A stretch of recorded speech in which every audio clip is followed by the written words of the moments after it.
We are so proud of Dalton. Let's give him a hand again. Thankful for his family making the trek from North Carolina. And I would normally say they get the farthest travel today, but they don't.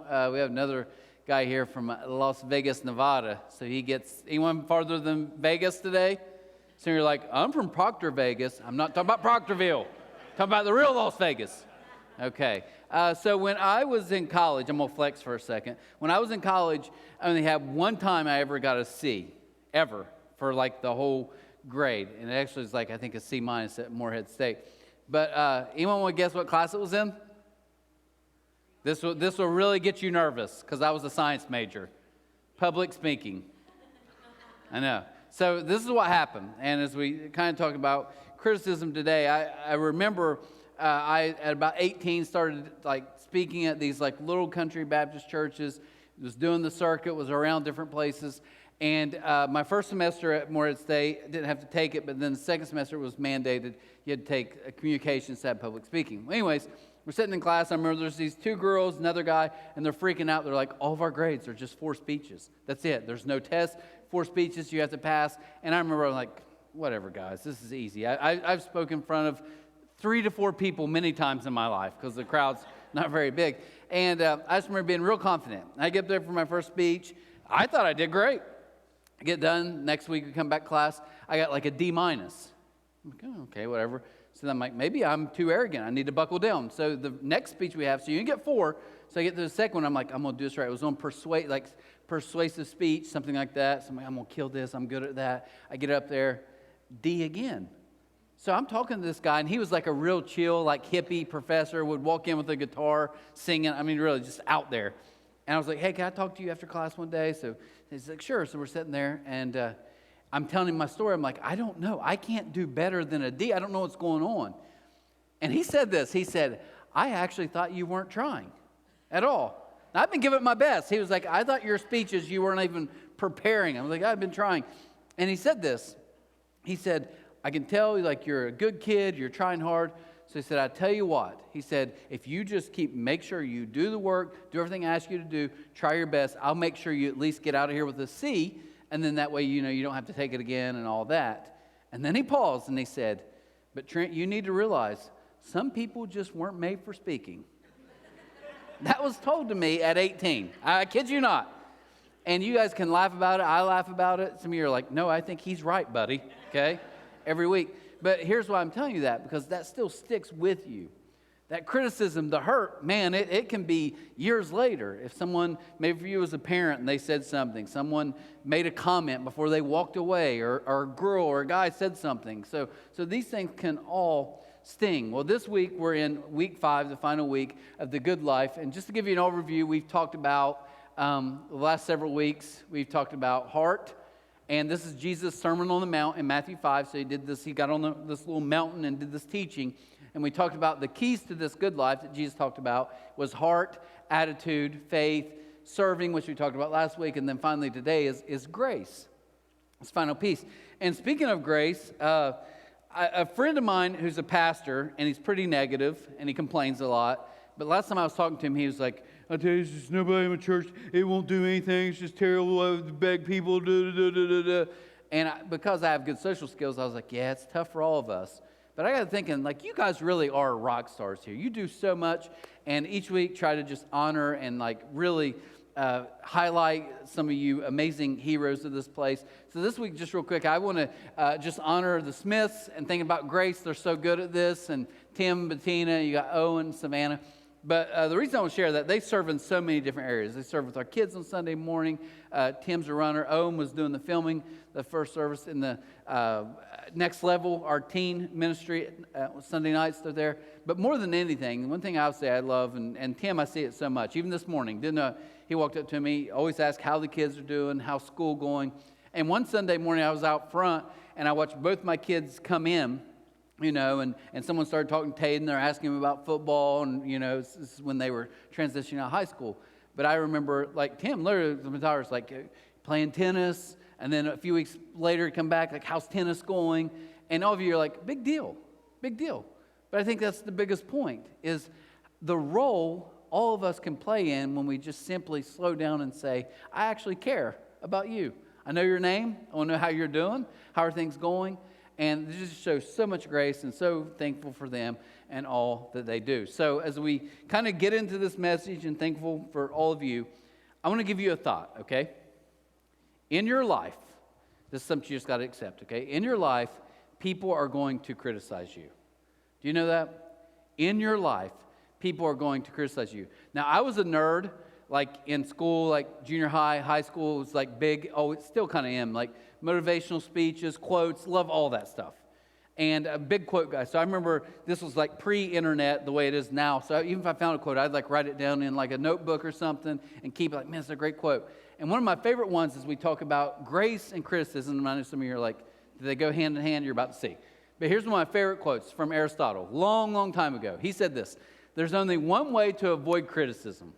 Do nothing, say nothing, be nothing. I wrote that one down. I'm like, man, that's good. So that tells me the only way you're not going to be criticized in life is just don't do anything. I thought that was actually good. That's true, right? We all think that's true. Then I got a little bit older and I realized that's not true. I would say this, Aristotle: nope. Because here's what I've learned. If you do nothing, say nothing, be nothing, then they'll just criticize you for being lazy. I'll be sitting at the house, like trying to watch TV, and my wife, our kids are going, during the week, and my wife will be like, hey, we're cleaning the living room. Mouse in your pocket, right? You just going to sit there? Well, I was hoping to, right? I get criticized for doing nothing, like many of you. So this is what it tells me. According to Aristotle, if the only way not to be criticized is if you do nothing. In my life, I've learned being lazy. When I do nothing, I still get criticized. That tells me no matter what, we're all going to get criticized. All of us in this room. We will be criticized. So let's look at Matthew 5. This is the final part of Jesus' teaching, starting in verse 43. This is what Jesus said. He said, you've heard the law that says, love your neighbor, hate your enemy. This is the way the Bible Belt, Tri-State, Lawrence County works, right? Hey, you're good to me, I'll be good to you. You treat me, I'm going to treat, I just match it. I match it. How you want to come at me? I'll come at you, right? That's the concept. And Jesus is like, that's how everybody operates. But then he doubles down. He says, but I say, love your enemies.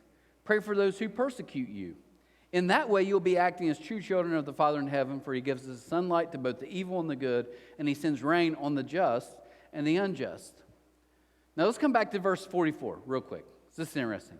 He says, but I say, love your enemies, pray for those who persecute you. Can I give you guys a quick confession about my life? I struggle to pray for the people I love. Jesus is literally like, hey, pray for the people who hate you. Pray God would bless them. What? Jesus, no offense, man. Nobody does this. Nobody in the world actually prays and cares about the people who mistreat them. And Jesus is like, but you will. That's what it's going to look like as I live inside of you. This new life, this new creation. And as I think about this, I'm like, that sounds hard enough because I don't even pray for the people I actually care about as much as I probably should. So here's the thought I want to give you. If Jesus was perfect and had critics, then I think that tells all of us here, we really have what hope is there for us to not be criticized? We're going to be criticized.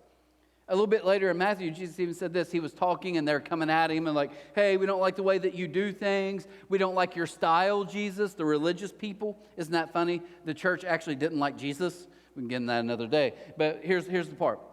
He said this. He said, how about I compare me with John the Baptist? Because John the Baptist came in, camel hair, wild man. He's yelling, repent, the kingdom of God is at hand. So look what Jesus says in Matthew 11:18. He says, for John didn't spend his time eating and drinking, and you say he's possessed by a demon. He's a wild man. He's out there. His eyes are crazy. He's possessed. Then look what he says. He says, the Son of Man, me, on the other hand, feasts and drinks, and you say he's a glutton and a drunkard and a friend of tax collectors and other sinners. But wisdom is shown to be right by its results. So what's Jesus saying here? He's like, look, John comes in, he's straight-laced, he's yelling, he's screaming the way you guys would probably like it to be, and you just say he's possessed. I come in chill, eating, drinking, hanging out with a bunch of people that you guys don't think deserves God's kingdom, and what do you say to me? You're a drunk, you eat too much, you don't separate yourselves from the right people, the wrong people. He's like, you're going to be criticized either way. So this morning, I want to help you, okay? This is what I've kind of learned in my 44 years of existence. I've learned that there are people pleasers. Anybody a people pleaser in here? Anybody? Some of you are like, I don't know, do you want me to raise my hand? You're a people pleaser, right? Don't get mad at me, people pleaser. Here's how people pleasers work, okay? People pleasers, the benefit of a people pleaser is this. They really do care about people. Most of the people pleasers I know, very compassionate, very caring. So here's the good part. It's like, I really care about you. The negative, though, is because I really care about you, I also really care what you think about me. So you know what the response to a people pleaser is? If someone came up and said, hey, did you know Sarah was bashing you? She doesn't like you. Oh, no. Oh, no. Why don't they like me? You're laying in bed that night. Why wouldn't they like me? Oh, no. Why is someone mad at me? Oh, no. Oh, no. Oh, no. That's your phrase. Oh, no. People pleaser. Man, I really care about people and really care what they think about me. Now there's, in my family, the Carpenters is also what I call people fighters.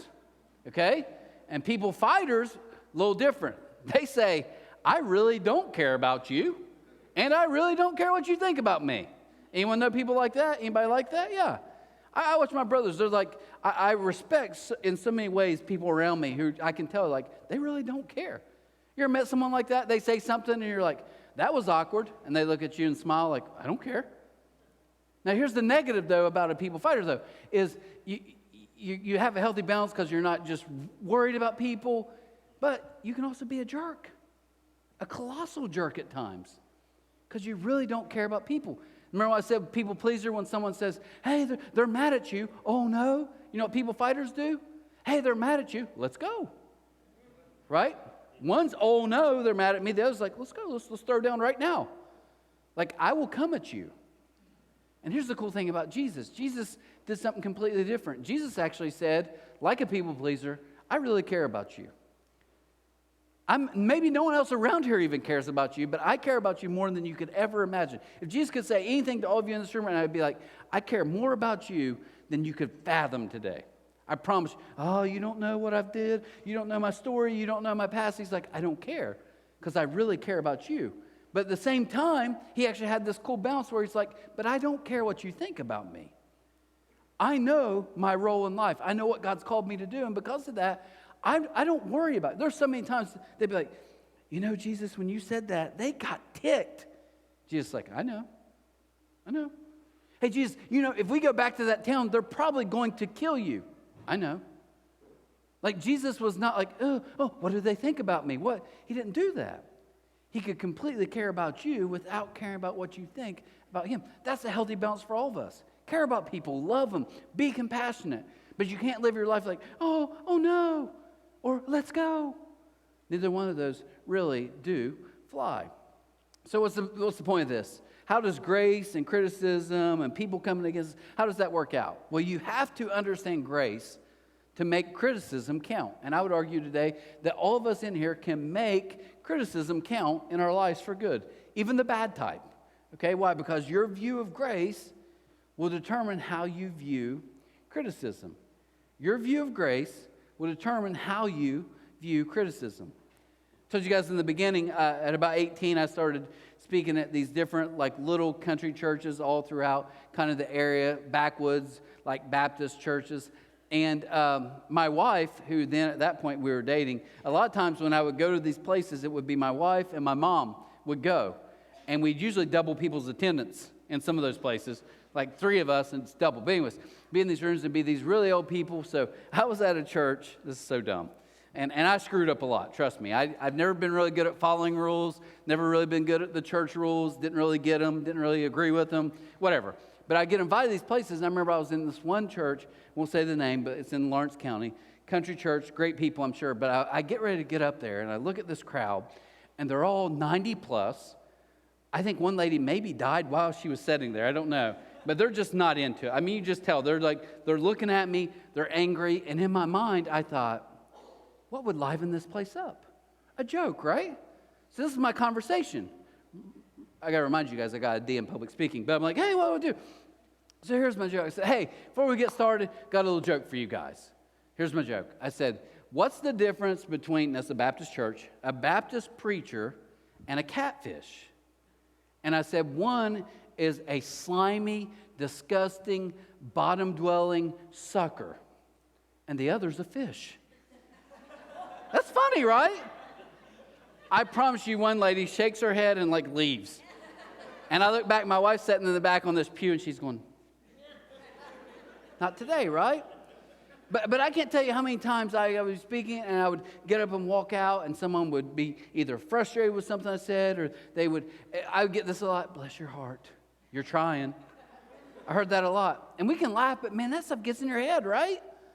Like literally, hey, just keep trying. But one that really stunned me one time, I remember a guy told me, he was like, do you really think you're called to do this? And I said, I do. I'm 18 years old, I do. And he went, really? Right, that hurts. That's the criticism. So what I've learned as I get older is, how do we handle criticism? Now, I'm going to geek out for just a second, but I want you guys, I want to give you a table because I've been told wrong, I think wrong, my whole life. I want to show you just a graph real quick. Two things matter when you're taking criticism or critique. They're different, right? A critique is someone that has good intentions, like at work, maybe a boss, maybe a friend. Like, hey, could I offer some suggestions? That's a critique. But now criticism is sometimes just someone who doesn't like you. They're an enemy. So what I want to share with you just real quick is two things matter: accuracy and intentions.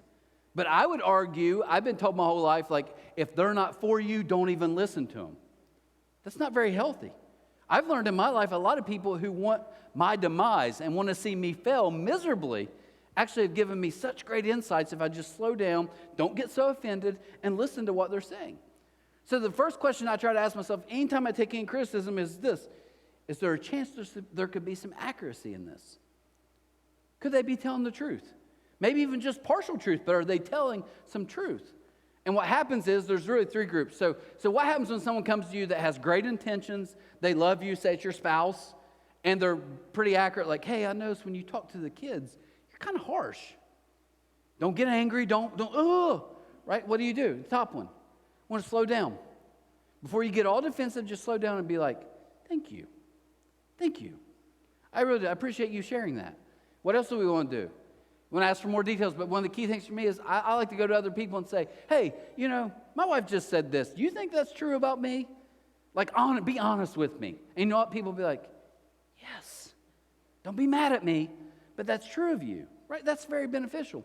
But here's the one I was told, like always taught kind of growing up, like if someone doesn't care about you, so their intentions are bad, this bottom right one, then it's like, ignore them.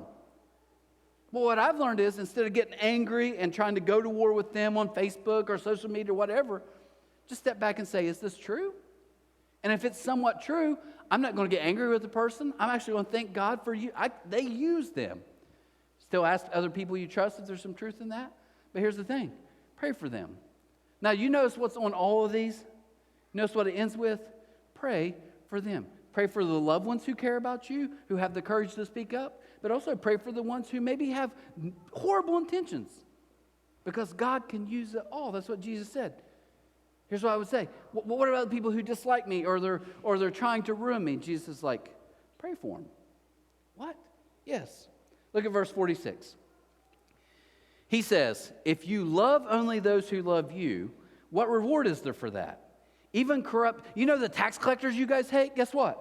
They even do that much. So what he's saying here is, if someone's being good to you and you return the favor, that's not amazing. Even people who have no morals will do that. Then he goes on.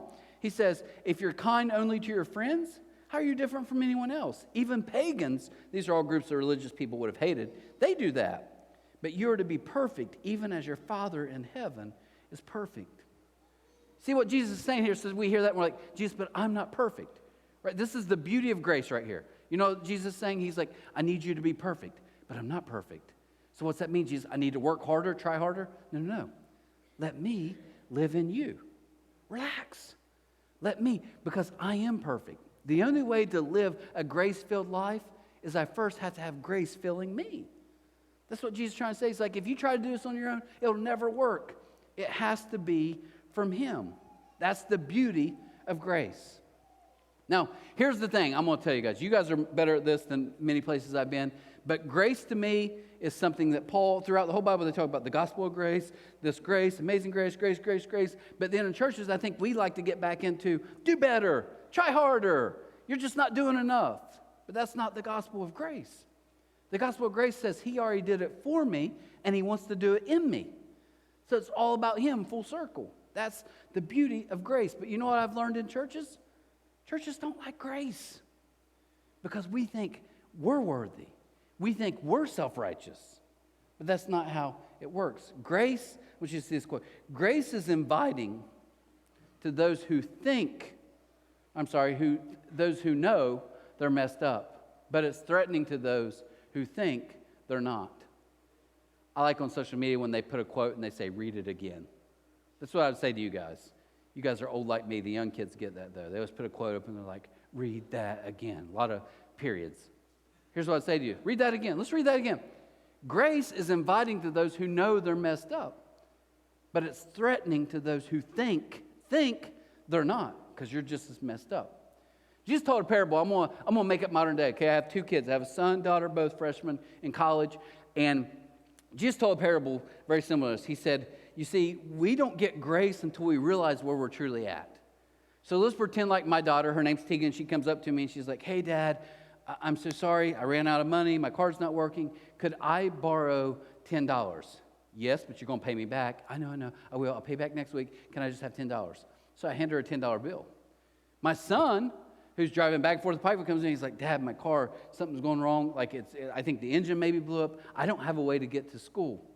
And I'm like, okay, how about this? I'm going to buy you a new car. And I'm going to put you on a payment plan. You can just pay me like $200 a month. Okay, I've got to. I don't have a ride. Now I want you to imagine a week later. This is the parable Jesus taught. He said, I want you to imagine a week later, I call them both in, and I look at my daughter and say, hey, you remember that $10? Forget about it. Like an Italian from New York. Forget about it, right? And she's like, okay, whatever. But then I look at my son, hey, you know that $20,000 car? Forget about it. I'll pay for it. Now, which one of those is like, oh my gosh? And which one of those is like, whatever? Right? My daughter's like, whatever. My son's like, dude, are you serious? This is the parable Jesus teaching. He's like, if you guys live your life thinking that you don't owe much and you deserve stuff, you'll never understand grace. And that's why church people can be so mean, because we think we deserve stuff. We think we're better than others. And that's not what grace is. Grace says, no, we're all in this together. We all need an incredible loan that only God can pay for us. And he did pay it for us. That's the beauty of grace. Grace is inviting to those who know they're messed up. But it's really threatening to people who don't think they are. And we have to realize that we all are. I want to give you a quote from Joseph Prince. I love this. This is such a killer quote. He said, look at all the people who received miracles from Jesus during his ministry on earth. Not a single one of them deserved it. They did nothing to earn their miracles. On the other hand, we don't find any record of those who are trying to deserve blessings from God, like the Pharisees, receiving anything from Jesus. Think about that for a second. That's such a great picture of the New Testament.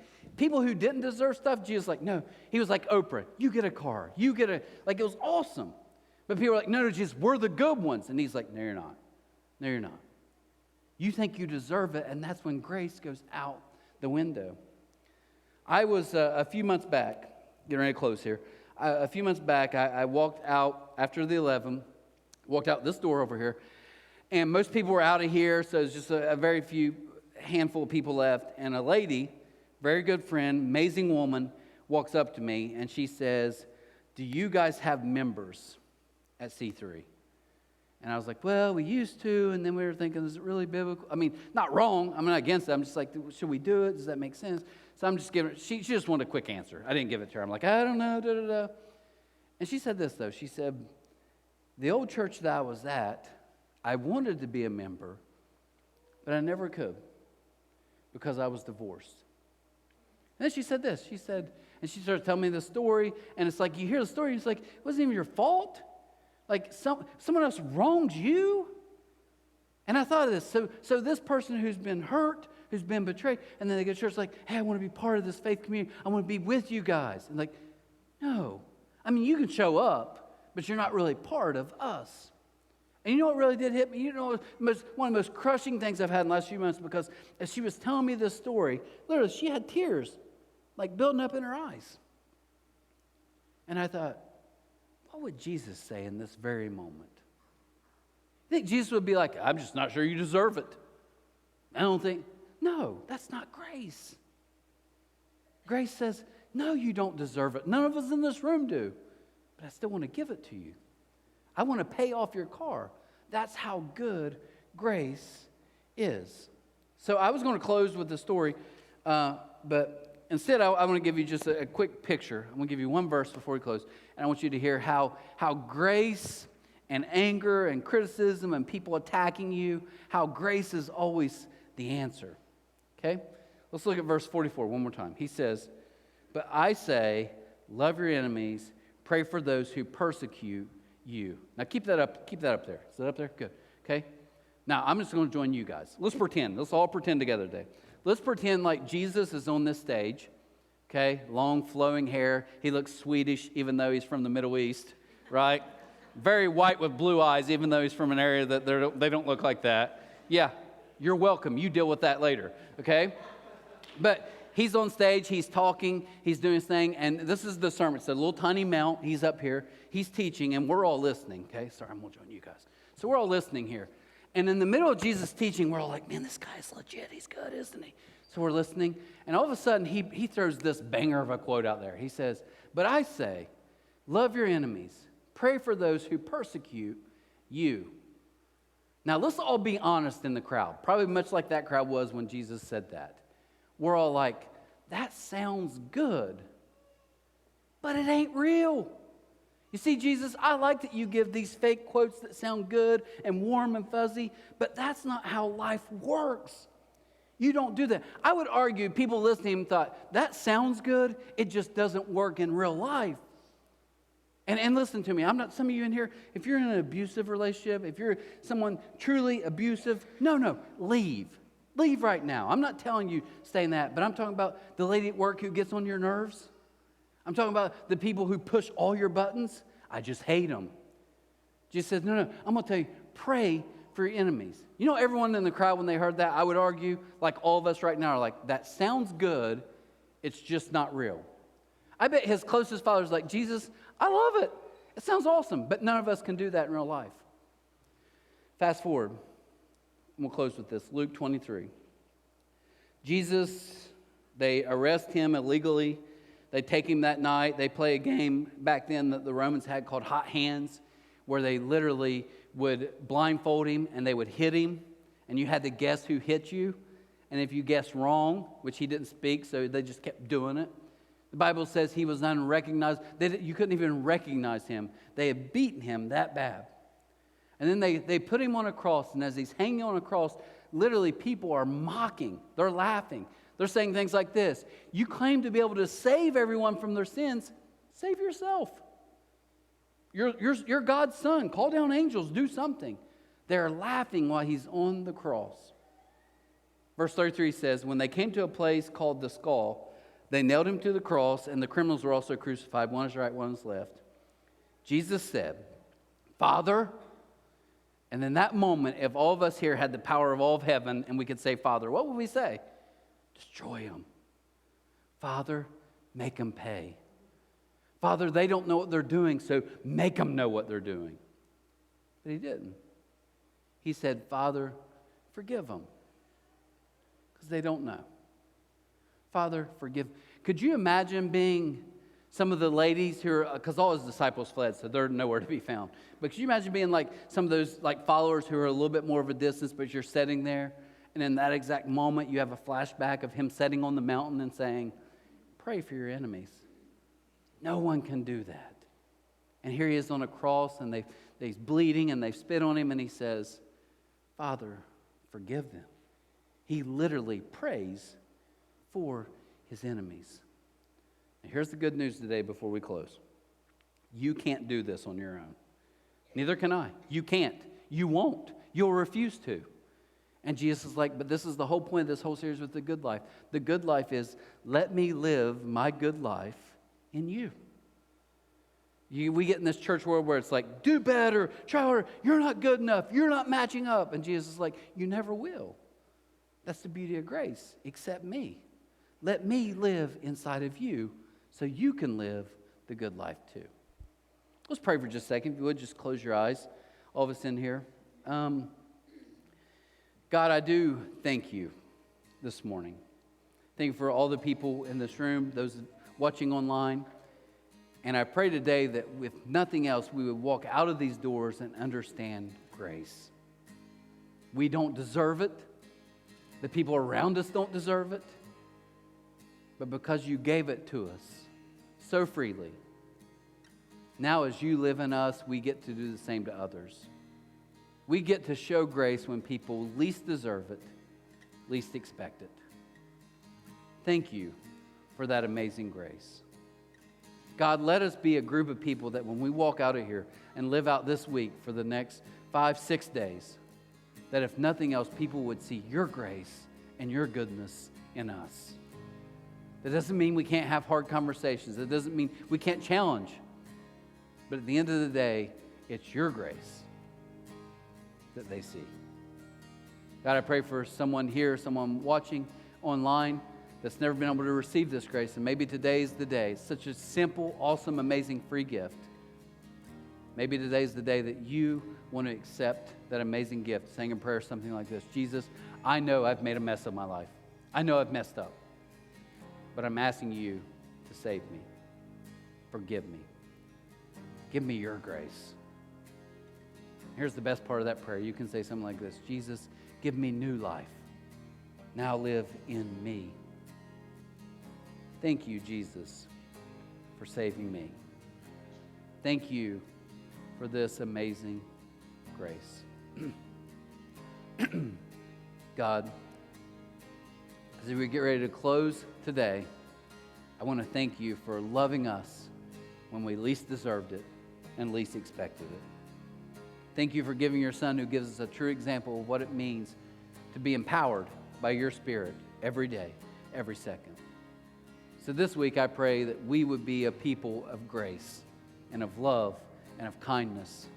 And even during the mistreatment, we would show your grace.